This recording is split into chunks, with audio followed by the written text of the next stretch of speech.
현재 베트남 당국의 단계적 발표가 한국에서 보기에 다소 당황스럽다는 반응이 전해지고 있습니다.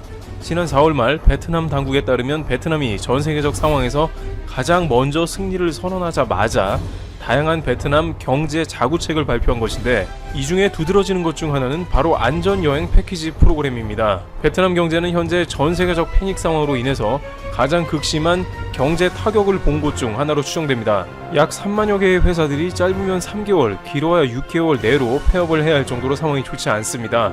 따라서 빠른 경제 회복을 위해서 출구 전략을 모색 중인데, 꽤나 구체적인 조치들이 실시되고 있는 것입니다. 이 중에 베트남에 거주 중인 외국인들을 중심으로 고마워요 베트남 캠페인을 강조하는 모습입니다. 최근 베트남에 거주하는 한 영국인 영어 강사가 SNS를 통해 현지 의료진과 군경, 자원봉사자들에게 감사의 뜻을 표하는 고마워요 베트남 캠페인을 시작한 뒤 현지에 있는 외국인들이 잇따라 동참하고 있는데, 이러한 분위기 등을 적절하게 편승하며 베트남 당국은 해외 여행객의 빠른 활성화를 위해서 여행 분야의 회복을 추진한 겁니다. 베트남은 안전하니 해외에서 여행을 올 수도 있으며 이를 통해 경제 회복도 진작한다는 방침인 것입니다. 특히 베트남 당국은 베트남 Now, Safety and Smiling 캠페인을 통해서 적극 주변국에 유입을 계획 중입니다. 이러한 베트남의 움직임은 역시 베트남과 같이 빠르게 회복 국면인 주변국인 중국이나 대만 등을 의식하여 아직 전 세계적으로 안정세는 아니지만 주변 회복국에서 해외 여행객을 유입해보겠다는 포석으로도 풀이됩니다. 특히 이 중에 한국은 베트남 당국에 있어 매우 큰 손님입니다. 공교롭게도 2019년 한국은 일본을 가장 많이 방문하다가 한일 수출 규제 갈등으로 인해서 방일 관광객은 90% 이상이 급감하는 상태를 맞게 됩니다. 그러면서 대체 관광지로 가장 많이 방문했던 곳이 베트남입니다. 일본의 수출 규제 갈등이 극에 달한 8, 9월부터는 한국에서는 일본 대신 베트남이라는 말이 있었고, 실제로 베트남 동해 환전액은 역대 최대를 기록할 정도로 붐이 일었습니다. 각 은행에 따르면 당시 베트남 동환전액은 평시 대비 40%나 증가할 정도로 베트남에 많은 돈을 뿌린 것으로 나왔습니다. 베트남은 4시간대의 비행거리와 더불어 박항서 감독으로 인한 한류 열풍 등을 힘입고 일약 인기 여행지가 되는 등 한국 관광객으로 인한 수입이 폭등하고 있었습니다. 그런데 최근 사태로 베트남에서 한국 입국 금지를 하는 과정에서 지나치게 한국을 막는 모습이 나온 데다가 그 와중에 일본은 받아들이는 이중적인 상황이 연출되면서 국민 감정이 돌아선 것이죠. 또한 베트남 경제에서 지대한 영향을 끼치고 있는 삼성전자의 디스플레이 기술진을 과도하게 막아선 것도 도마에 올랐습니다. 물론 최근 들어 한국이 방역 모범국으로 떠오르자 한국만 예외 입국을 허용하는 움직임이 나왔습니다만, 한국의 여론은 너무 뒤늦은 감이 없지 않다는 것이 대부분이었습니다. 따라서 한국을 타겟으로 한 이러한 외국인 관광객 프로그램이 한국으로서는 그다지 와닿지가 않는다는 것입니다. 일부 네티즌들은 막을 때는 언제고 이제 와서 다시 붙잡아도 베트남은 해당 사항이 없을 것이라고 언급했습니다. 만약 수개월 뒤에도 이러한 흐름이 이어진다면 베트남에는 적지 않은 부담으로 작용할 것으로 관측되고 있습니다.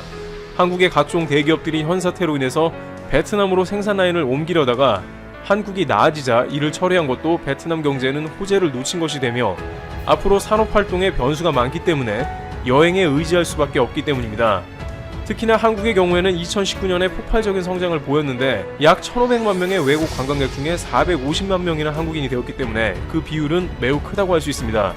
게다가 다른 나라들은 한동안은 해외여행을 떠나기가 매우 부담스럽지만 한국은 그중 가장 먼저 해외여행을 오픈할 수 있는 모범 방역국인데, 뒤늦은 손짓을 해봤자 예전만큼은 어려울 수 있다는 것입니다.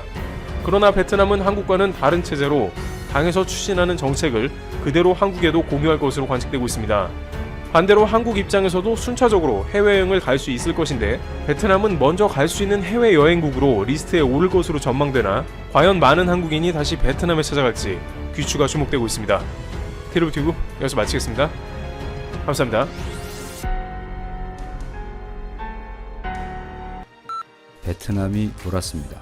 왜 그렇게 돌아버렸는지는 모르겠는데 아무튼 지금 베트남은 돌아오지 못할 강을 이미 건너버렸습니다. 예전에는 베트남 관련 뉴스들이 나오면 대부분 기분이 좋아지는 내용들이었습니다. 우리 박항서 아저씨가 경기를 할 때면 한국에서도 베트남 사람들과 함께 응원을 할 정도로 지난 몇 년간 베트남이 매우 가깝게 느껴졌습니다. 그래서 그런지 작년에는 한 해 약 500만 명의 한국인들이 베트남을 방문할 정도로 베트남은 한국인들이 가장 친근하게 느끼는 국가가 되었습니다. 베트남 사람들도 한국이 좋았을 겁니다. 사실 한국은 누가 봐도 정말 좋아할 수밖에 없는 매력 있는 나라지만 가장 큰 이유는 아무래도 돈, 그러니까 우리나라가 베트남에게 경제적으로 도움을 준 이유가 클 겁니다. 생색내고 싶지는 않지만 베트남에게 한국은 정말 고마운 나라입니다. 1989년 한국의 건설 회사들이 베트남에 들어가 인프라를 구축해 주어 베트남의 1차 성장을 도왔고, 베트남은 수도와 하수도 그리고 전기를 충분히 쓸 수 있는, 사람이 사람답게 살 수 있는 도시다운 도시를 갖게 되었습니다. 그 인프라를 기반으로 베트남의 도시 인구가 안정적으로 늘어날 수 있게 되었고, 2007년도부터는 삼성이라는 로또가 베트남에 들어가며 베트남의 GDP는 삼성이 들어오기 이전에 비해 무려 40배나 폭등하게 됩니다. 삼성 없이 베트남 혼자 그 정도의 성장을 이루려고 했으면 아마도 5, 60년은 걸렸을 것을 삼성 덕에 10년도 채 안 되어 이루어낸 것입니다. 지금도 베트남이라는 나라 전체가 1년 동안 벌어들이는 수익의 4분의 1을 삼성이라는 기업 혼자서 벌어다주고 있습니다. 게다가 삼성이 들어가며 무려 16만 명의 베트남인들을 고용합니다. 그 전까지 한 달 평균 급여가 8만원 안팎이던 사람들이 삼성 직원이 되며 갑자기 200만원 가까이 되는 돈을 벌게 됩니다. 한국은 자존심은 세지만 그 커다란 자존심을 백업해줄 게 사실 아무것도 없었던 베트남 사람들을 실제로 잘 살게 해주고, 처음으로 축구로 동남아시아 챔피언도 되게 해주고, 주머니도 두둑하게 해주어 그들 자존심의 근간을 이룰 수 있도록 해주었습니다. 하지만 상황이 나빠지자 무릇 못난 사람들이 그렇게 하듯 신의를 헌신짝처럼 저버리고 고마운 사람들에게 하지 말아야 할 말과 행동들을 하며 빠르게 바닥을 드러냅니다. 선생 없이 자기 혼자 큰 줄 알고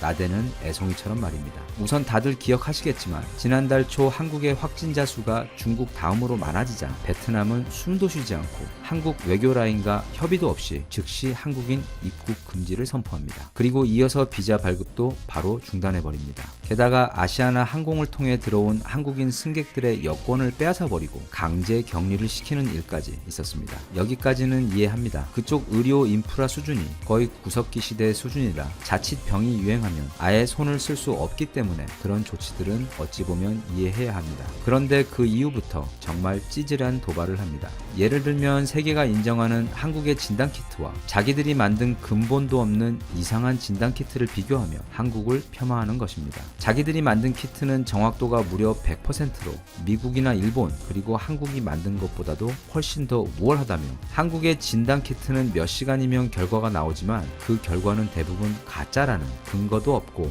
해서도 안 되는 망언들을 쏟아냅니다. 그런데 더 놀라운 건 베트남 사람들은 자신들이 만든 키트가 남게 되자 온라인에서는 베트남의 진단키트가 아무리 남아도라도, 그리고 한국이 아무리 힘든 상황에 처해도 절대 한국에게는 주지 말자는 정말 들으면서도 믿을 수 없는 괘씸한 이야기들이 나오는 것이었습니다. 베트남 사람들은 그러면서 또 온라인에서는 외국인들, 그러니까 백인들이 동양인을 인종차별하며 비하하고 놀릴 때 하는 행동인 손으로 양쪽 눈을 쫙 째서 올리는 포즈를 취하며 한국인들은 못생겨서 쌍꺼풀이 예쁜 베트남인들을 부러워한다는 밑도 끝도 없는 유튜브 동영상을 만들어 올리고, 또 그런 영상이 100만 뷰도 넘게 나오며 그쪽에서 큰 호응을 받습니다. 지금 밖에 나가서 아무 찌질이 한국 남자를 붙잡고 물어봅시다. 그 쌍꺼풀 예쁜 베트남 남자와 얼굴을 바꾸겠냐고. 세상 어떤 정신 나간 한국 남자가 베트남 남자를 부러워합니까? 그리고 또 그동안 물심양면 도와준 한국 뒤통수를 치고 자국 내 알짜 부동산 개발에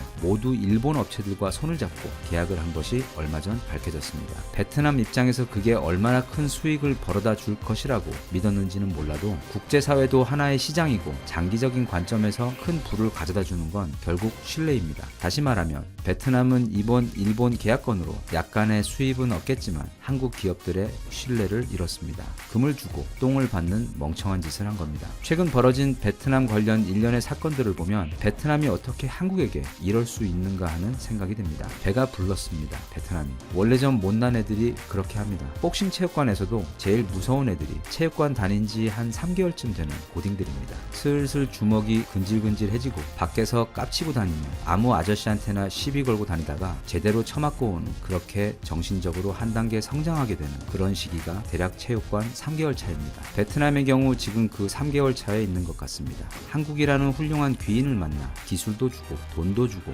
나라의 자존심도 세워주며 그렇게 삶의 행복을 종합 패키지로 선물해준 고마운 나라인데 최근 자신의 주변을 둘러보니 살림살이도 조금 나아진 것 같고 내가 타고 다니는 차도 좀 커진 것 같고 우리 베트남도 이제 국제사회에서 껌 좀 씹는 것처럼 보이니까 이 애송이가 천지분간 못하고 그동안 쌓아온 신뢰를 헌신짝처럼 버리고 은혜를 원수로 갚고 가르쳐주고 길러준 선생을 무는 못나고 천한 근본이 드러나 버린 것입니다. 그래서는 안 됐습니다. 그 누구보다 자신들을 위해서. 이제 그들은 큰 벌을 받게 될 것입니다. 다음 영상에서 그들이 그 잠깐의 허세와 배은망덕 때문에 곧 받게 될 무거운 벌에 대해 다루도록 하겠습니다.